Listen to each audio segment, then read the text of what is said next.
నాకేమనిపిస్తుందంటే one of the biggest illusion ఏంటి అంటే I'm right, నేను రైట్ అని అనుకుంటున్నాము అంటే అన్నిటికన్నా పెద్ద ఇల్యూషన్ అనిపిస్తుంటుంది.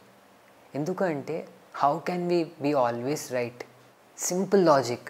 ప్రతి వాళ్ళు కూడా నేను రైట్ అనుకుంటే మరి తప్పు ఎక్కడ జరిగినట్టు? మనం ఎంత ఓపెన్ మైండ్తో ఉంటే, విషయంగా చూడగలిగితే, ఆ ప్రీ నోషన్స్ లేకుండా విషయం చూడగలిగితే అంత క్లియర్గా అర్థమవుతుంది. కానీ ఆల్రెడీ ఒక పెద్ద ప్రీ నోషన్ ఉంది, ఐఎమ్ రైట్ అని చెప్పి.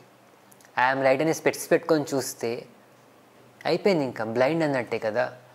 ఏం చూస్తున్నా కూడా నేను రైట్ కాబట్టి వాళ్ళు తప్పు అని మాత్రమే చూస్తున్నాను.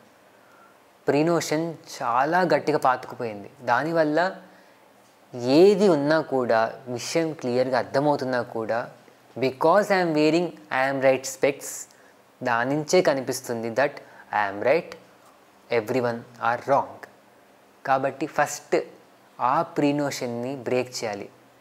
బ్రేక్ ద షాకిల్స్ అంటారు కదా, ఆ ప్రీ నోషన్ని బ్రేక్ చేస్తే ఐఎమ్ రైట్ అనే ఒక ఇల్యూషన్ నుంచి బయటికి రాగలిగితే విషయంగా అర్థమవుతుంది. అప్పుడు నిజంగా మనం ఎన్ని మిస్టేక్స్ చేస్తున్నాము, ఎలా ఉన్నాము, ఎక్కడ మిస్ చేసామన్నది మనకు అర్థమయ్యే అవకాశం అన్నా ఉంటుంది.